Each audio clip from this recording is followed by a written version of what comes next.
Something happened, something that I have been warning about for years, and now it is here. The Strait of Hormuz, the most important waterway in the entire world, is closed. Ships cannot move, oil cannot move, and the world is starting to feel it. I've spent 30 years studying war, studying strategy, studying how great powers make decisions that change history. I have sat in rooms with generals and presidents. I have seen war plans that most people will never know exist. And I am telling you right now, what is happening between the United States and Iran is the most dangerous moment I have seen in my entire career. Not because of the bombs, not because of the missiles, but because neither side knows how to stop. Let me take you back to the beginning, because most people do not understand how we got here. On the 28th of February 2026, the United States and Israel launched a massive air attack against Iran. They called it Operation Epic Fury. They hit military bases, they hit nuclear sites, and they killed Ali Khamenei, the supreme leader of Iran, the man who had led that country for more than 30 years. Now, I want you to think about what that means. Imagine a foreign country flew planes over Washington and killed the President of the United States. What would America do? The answer is obvious. Iran did the same thing. They fought back, and they fought back hard. Within days, Iran announced that the Strait of Hormuz was closed. Now, I need to explain to you why that sentence should terrify every government on earth. The Strait of Hormuz is a narrow strip of water between Iran and Oman. It is only about 33 kilometers wide at its narrowest point. But through that small strip of water, every single day, about 25% of the world's oil travels. 1 in every 4 barrels of oil on Earth passes through that strait. The liquefied natural gas that heats homes in Europe, the fuel that powers factories in Asia, the gasoline that fills cars in America, all of it depends on that water staying open. When Iran closed it, they did not just close a waterway. They put their hand around the throat of the global economy and began to squeeze. The United States, of course, could not accept this. America has had military forces in the Persian Gulf for more than 40 years, specifically to prevent this from happening.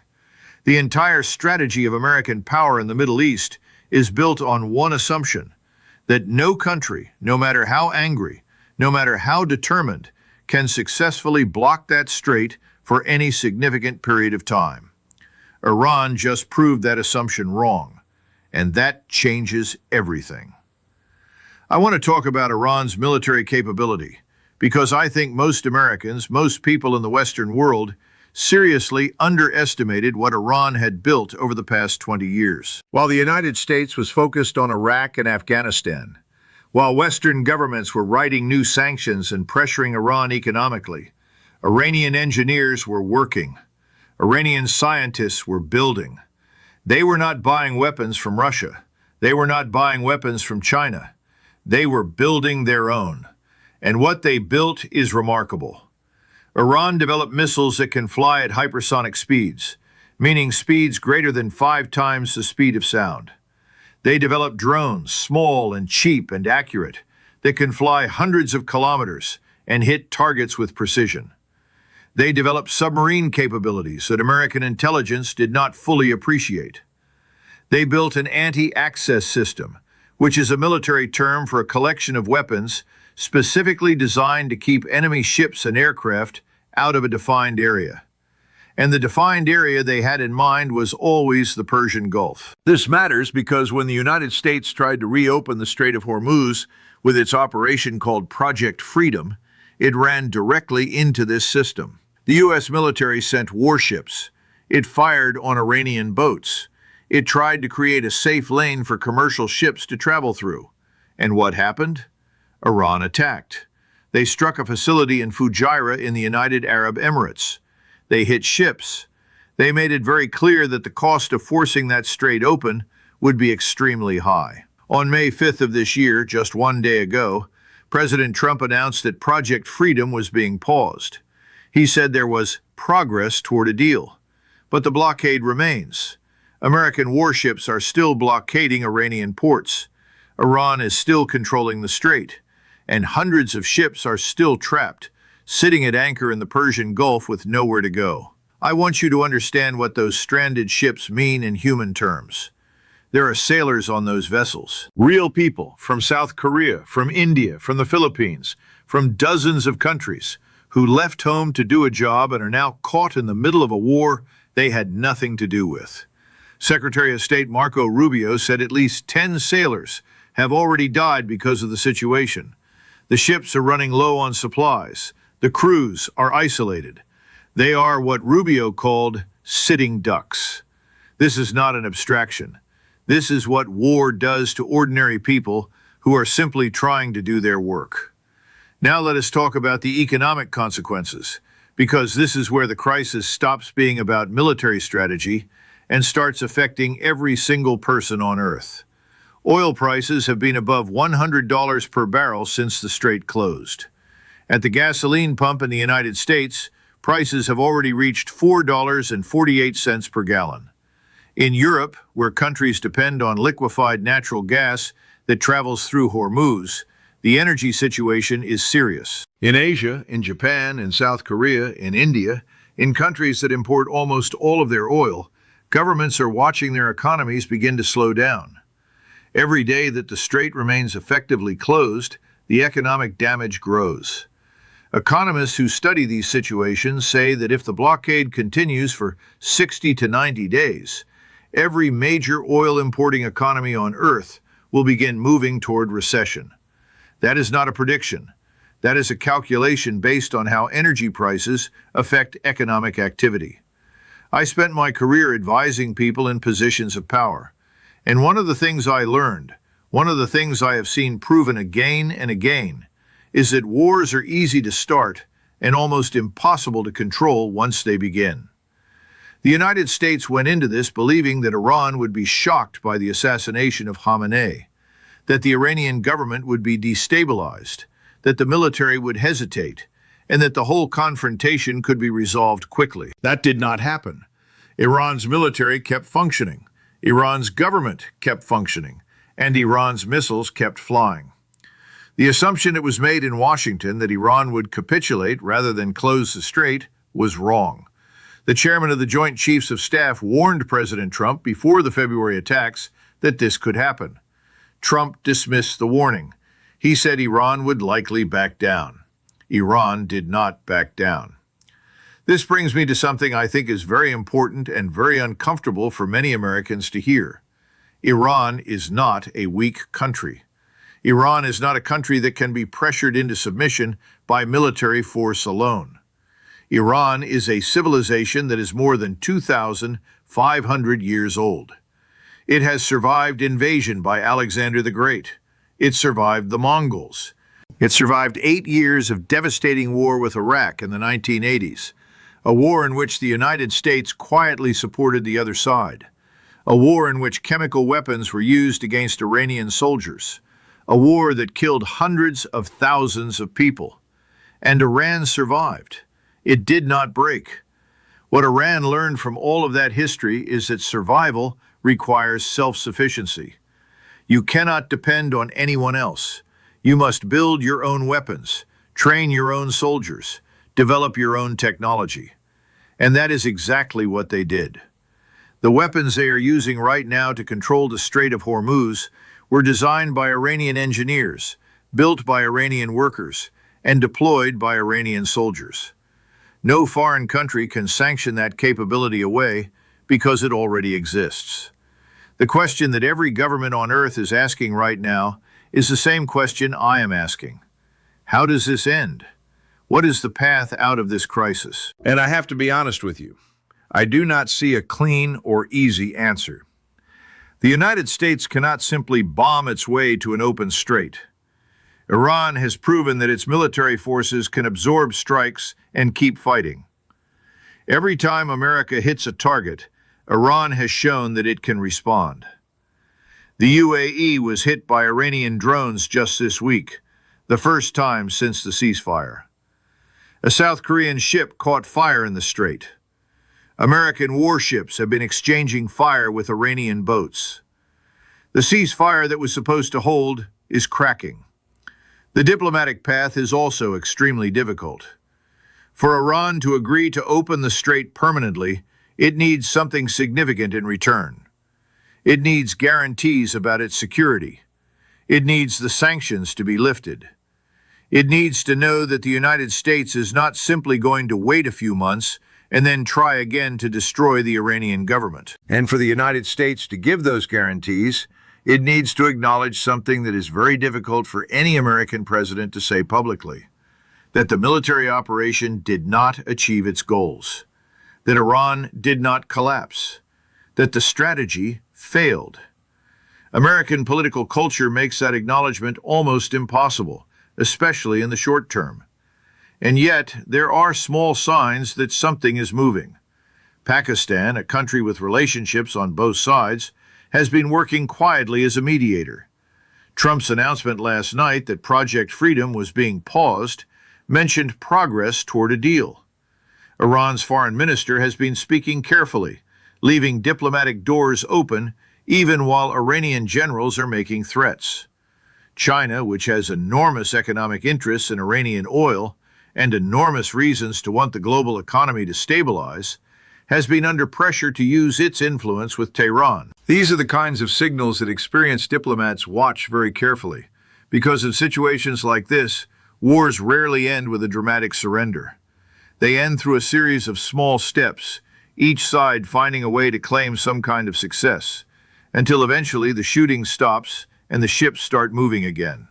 But I want to be very clear about the risk that exists between now and that eventual resolution. The next 72 hours, and really the next several weeks, are the most dangerous period. Both sides are under enormous internal pressure. In Washington, there are voices saying that America cannot appear weak, that the blockade of Iranian ports must continue, that any deal that does not include complete Iranian surrender is unacceptable. In Tehran, there are hardliners who believe that Iran is winning, that the Americans are retreating, that now is the moment to press the advantage, not make concessions. When you have hardliners on both sides arguing for escalation, the people arguing for diplomacy are always at risk of being overruled by the next incident, the next exchange of fire, the next drone strike that kills someone important or destroys something significant.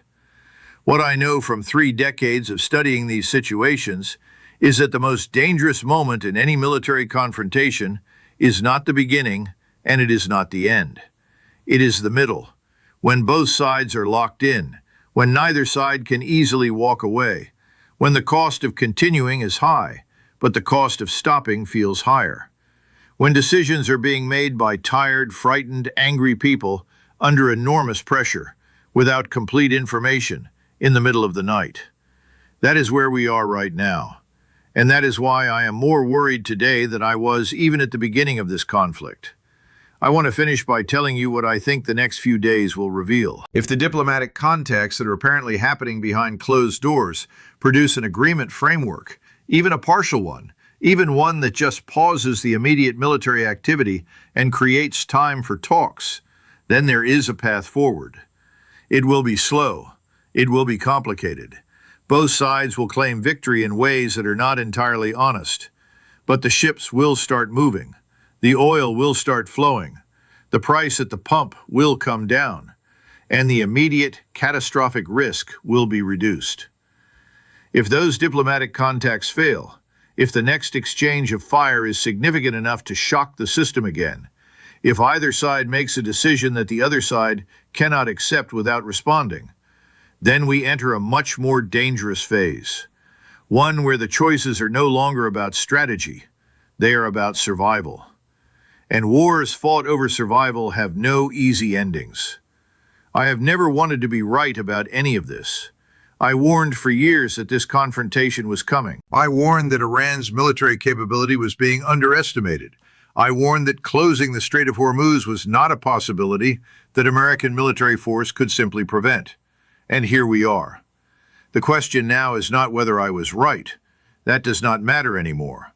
The question is whether the people making decisions in Washington and Tehran in the next 72 hours are wise enough and courageous enough to choose the harder path of compromise over the easier path of escalation. The world is watching, and the world is waiting. Now I want to go deeper, because what I described so far is the surface of this crisis, the part you can see on the news, the missiles, the ships, the oil prices. But underneath all of that, there is something more important happening, something that will shape the world long after this particular conflict is resolved. And I think most people are missing it completely. Let me start with China. This morning, Iran's Foreign Minister Abbas Araghchi flew to Beijing. He sat down with his Chinese counterpart, Wang Yi. This was the first time since the war began that these two men met face to face. Now, why does that matter? Think about it this way. China gets approximately 1/3 of all its oil through the Strait of Hormuz. 1/3. Every factory in China, every car on Chinese roads, every heating system in every Chinese home, a massive portion of the energy that powers all of it travels through that narrow strip of water that Iran currently controls. China cannot function normally if Hormuz stays closed. China's economy, which is already under stress from trade tensions with the United States, cannot afford a long-term energy disruption of this size. So China has enormous incentive to push Iran toward a deal. And Iran knows this. Tehran understands that its most important economic partner, the country that has been buying Iranian oil despite American sanctions, the country that has kept Iran's economy from completely collapsing, needs the strait to reopen. That gives China real leverage, real influence, the kind of influence that no American threat or no American bomb can replicate. And that is why the meeting in Beijing today is, in my assessment, potentially the most important diplomatic event of this entire crisis. Not the conversations between Washington and Tehran, not the statements from the United Nations. The conversation between China and Iran in a room that most cameras cannot reach. I want to talk about something else that is not getting enough attention, and that is what is happening inside Iran right now. Because Iran is not simply a government making strategic calculations in comfortable offices. Iran is a country of 90 million people who have been living through something extremely difficult for the past 10 weeks. The internet has been shut down across Iran since the war began. 90 million people with no access to the outside world, no ability to communicate freely, no way to know what is really happening beyond what the government tells them. The streets of Tehran at night are patrolled by armed motorcades. Schools and universities were closed. The economy, which was already weak from years of sanctions, has been hit even harder by the war. And yet, the Iranian government launched a campaign called Jan Fada, which means a person willing to sacrifice their life for the cause. They claim more than 31 million Iranians have registered for this campaign. That is more than 1/3 of the entire population. Now, independent analysts question whether that number is accurate. A former Iranian professor looked at the website's own data and calculated the real number was closer to 4 million. But even 4 million people willing to publicly declare loyalty to the government during a war is significant. It tells you something important. Despite everything, despite the hardship, despite the internet shutdown, despite the economic pain, a meaningful portion of the Iranian population still supports this fight. They see it as a matter of national survival, not as a choice their government made, as a fight that was brought to them. That reality matters enormously for anyone who thinks this conflict can be resolved by simply applying more pressure to the Iranian government. When a population believes it is fighting for survival, pressure does not produce surrender. It produces resistance. Now let me turn to something that I think will define the next phase of this crisis more than any single military action. And that is the question of what happens to the ceasefire. There is a ceasefire in place, technically. It has been fragile since the day it was announced. Just this week, Iran attacked the UAE for the first time since the ceasefire began. Iranian drones hit a major oil facility in Fujairah. 15 missiles and 4 drones were fired. The UAE's air defenses shot most of them down, but one drone got through and started a fire that wounded 3 people. Now, Fujairah is not just any city. It sits outside the Strait of Hormuz, on the Gulf of Oman side. It is where the UAE routes some of its oil exports, specifically to avoid using the strait. It has huge fuel storage facilities. It is essentially the UAE's backup energy system. Iran hitting that facility is a message. It is saying, we can reach you anywhere, not just inside the strait, not just the Persian Gulf. Anywhere we choose to strike, we can strike. That message is heard not just in Abu Dhabi and Dubai. It is heard in every capital in the Gulf region, in Riyadh, in Doha, in Kuwait City. Every government in the area is now asking the same question. If Iran is willing to hit Fujairah while a ceasefire is supposedly in place, what are they willing to do if the ceasefire fully collapses? I want to address something that Trump said this week, because I think it reveals a fundamental confusion about what is actually happening. Trump said, and I am going to use his words carefully here, that the war with Iran is, quote, militarily essentially over. He said the U.S. had achieved tremendous military success, and then, within hours of saying that, he paused Project Freedom because Iran was fighting back too hard to continue it. Those two things cannot both be true. You cannot claim military victory and then pause your military operation because the enemy is resisting you successfully. What actually happened is this. The United States launched a major air campaign against Iran in February. It killed the supreme leader. It destroyed significant military infrastructure. It hit nuclear sites. Those are real accomplishments in a narrow military sense. But the strategic objective, forcing Iran to capitulate, forcing Iran to give up its nuclear program, forcing Iran to stop threatening the region, that objective was not achieved. Iran did not capitulate. Iran closed the strait instead. Iran turned the tables. And now America finds itself in the uncomfortable position of having won battles while losing the strategic argument. That is a very dangerous place to be. Because when a great power wins battles but cannot achieve its strategic goals, the temptation is always to escalate, to do more, to hit harder, to find the one more strike that finally breaks the enemy's will. And in my experience, that one more strike almost never comes. Instead, you get deeper and deeper into a conflict that has no clean exit. Let me tell you what I believe needs to happen in the next 72 hours for this crisis to move toward resolution rather than toward catastrophe. First, China needs to deliver a clear and private message to Tehran that the economic relationship between China and Iran depends on the strait reopening. Not a public statement, not a press release. A private, direct, unmistakable communication that Iran's most important partner cannot continue to absorb the economic damage of a closed strait indefinitely. Second, the United States needs to stop making public statements that make it impossible for Iran to agree to anything. When Trump says Iran will be blown off the face of the earth, when American officials insist on complete Iranian surrender as the price of peace, they are not applying pressure that produces concessions.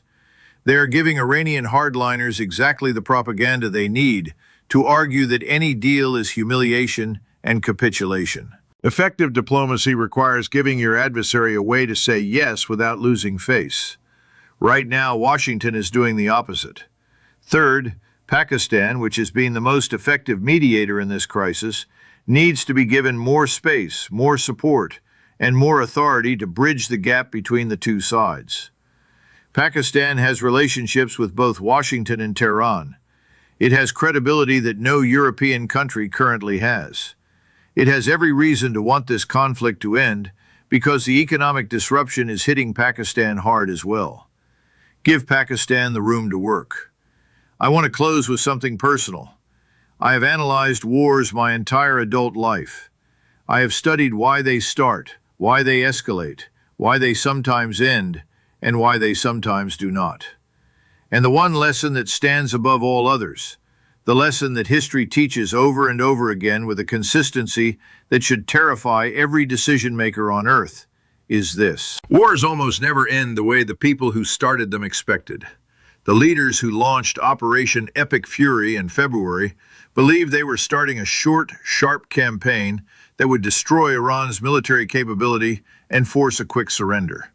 That did not happen. What happened instead is that they opened a conflict whose shape they cannot control, whose costs they cannot fully calculate, and whose ending they cannot yet see. That is where we are today. Not at the end, not even close to the end. We are somewhere in the middle of a crisis that still has the capacity to become much worse before it gets better. The Strait of Hormuz is still effectively closed. Hundreds of ships are still trapped. Sailors are still dying. Oil is still above $100. Iran is still rebuilding its military capability underground, digging out its bomb tunnels, reconstituting its missile stockpiles. And in Washington, the decisions being made today will determine whether the next chapter of this story is about diplomacy finally working or about escalation finally going too far. I do not know which it will be. No honest analyst can tell you with certainty. But I know this: the window for the better outcome is still open. It will not stay open forever. And every day that passes without a serious diplomatic breakthrough is a day that window gets a little smaller. Pay attention, stay informed, and understand that what happens in the Strait of Hormuz in the coming days is not a distant foreign policy story. It is a story about the price of everything you buy, the stability of the economy you live in, and the kind of world your children will inherit. It matters. More than almost anything else happening on Earth right now, it matters.